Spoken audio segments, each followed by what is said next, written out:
Hello and welcome to Open, everyone. Happy New Year's. Yes, I'm Rhina Valentin, your host of Café con Leche. And I'm happy to be with you again at the top of 2018. And as always, we're always inviting you to get social with us online. That is, tweet us and follow us on Instagram at BronxNet TV and like us on Facebook at Open BronxNet Television. And of course, don't forget, while you're there, follow me on Twitter, Instagram, FB, LinkedIn, Insta Stories, Snapchat at Rhina Valentin. Okay, so we have millions of women across the country that are going to gather, that is, for what will be yet another impactful day.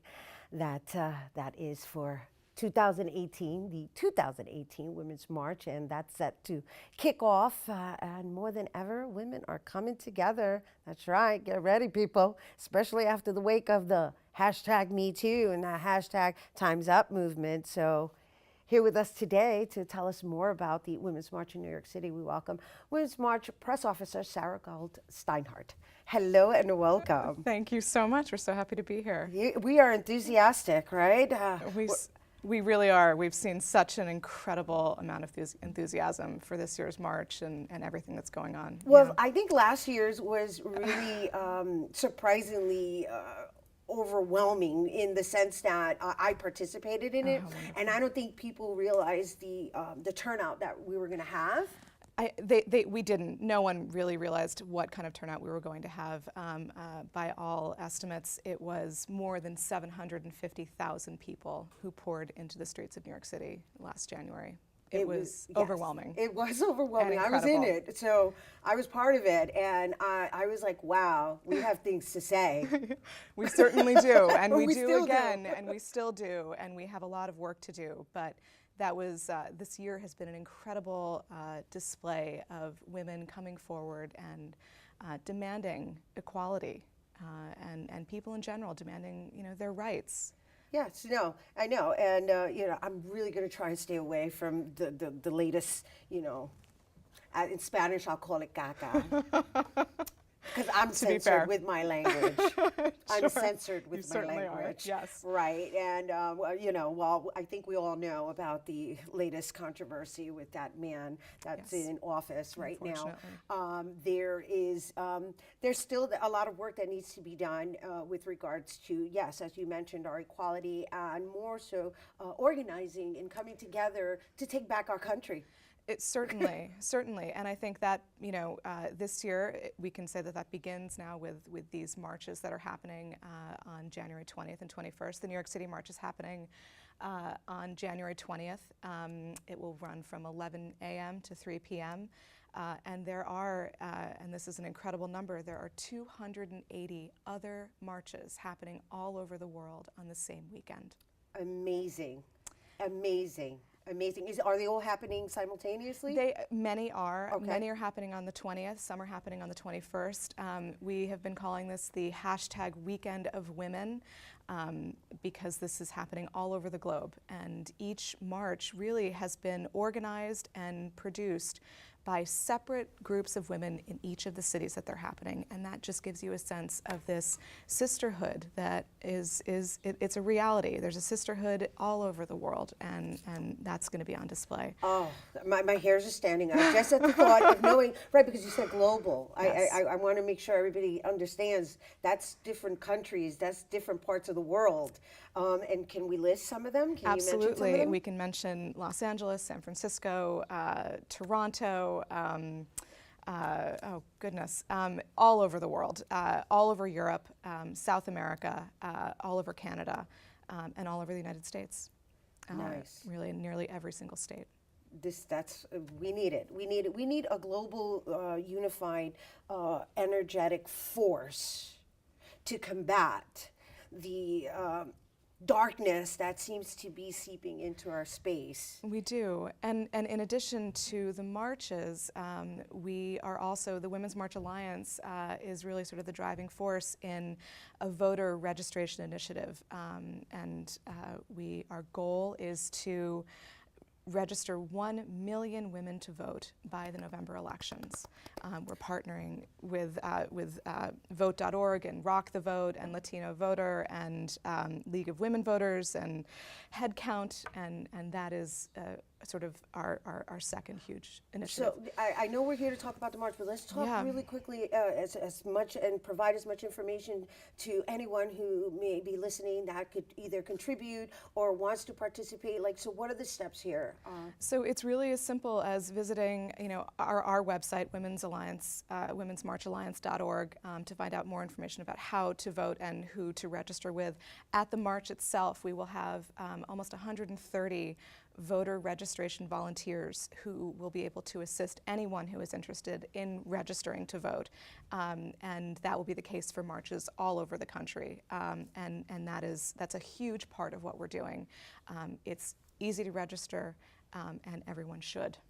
Okay, so that's at the march. Yes. And then past the march, right? Because I understand the Power to the Polls, that's the initiative, right? The Power to the Polls is also an initiative in where certain parts of your organization will be visiting other parts of the countries that may not really be engaged or have the necessary knowledge that they need to make the right decisions. Absolutely. So there will be education initiatives happening all over the country over the next 10 months leading up to the elections.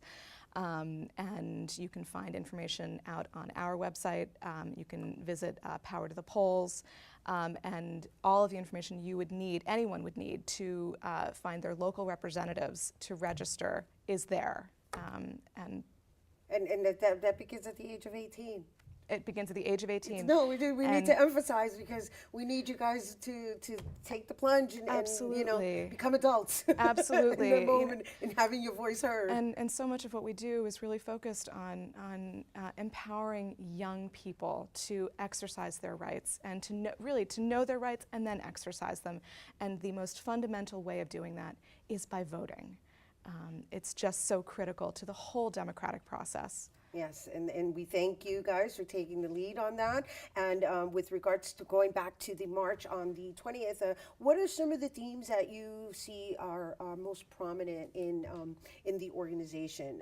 And I'm saying, like, when I participated with a certain group, and then there were climate justice groups, and there was all types of social justice groups. But I'm just curious to know, like, what's the primary topic that's coming up? That's a great question. The Women's March Alliance, our focus is on empowering women's voices and educating women and educating them to be active in their communities. That said, the march, we welcome all people and all positive causes. And not just women. And not just women. Last year we saw men, women, children from every walk of life participate, and that is really what we want. This is open to everyone, and this is about human rights, it's about civil rights, gender equality, environmental conservation. These are all really positive causes that we truly believe in, and the march is a demonstration of that. It has grown out of a primary goal of demanding gender equality, and within that is the pay gap and women's rights in general, and so. Yes, no, I could just sit here and listen to you because I hope that they're getting that we need to organize and we need to come together and we need to act as one unified voice.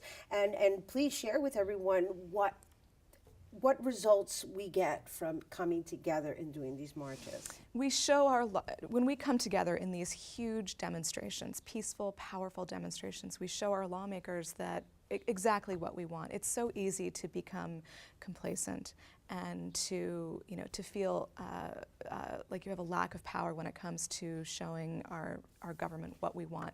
When we have these demonstrations, we show them exactly what we are fighting for and what we want. And these are our elected officials.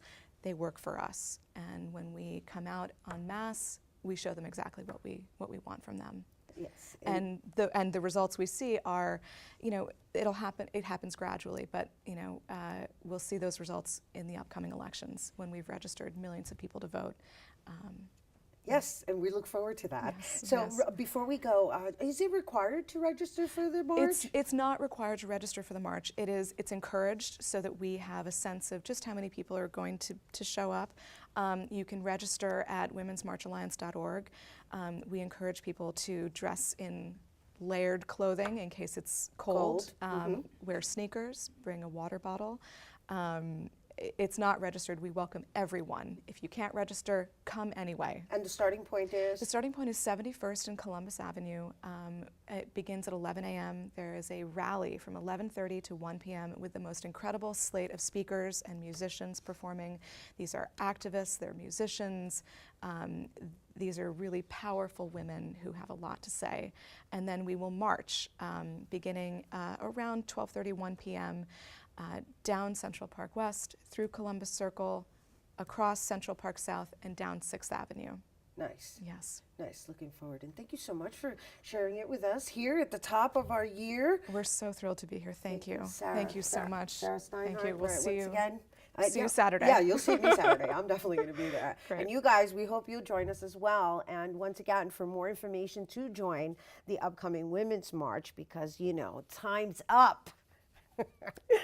That's taking place on Saturday, January 20th, and that's from 11 a.m. to 3 p.m. estimated. It may go past 3 p.m. And once again, you can visit womensmarchalliance.org. Visit womensmarchalliance.org. Okay, we are taking a quick break, but coming up, we'll find out about an upcoming concert taking place right here in the Bronx. Don't go anywhere.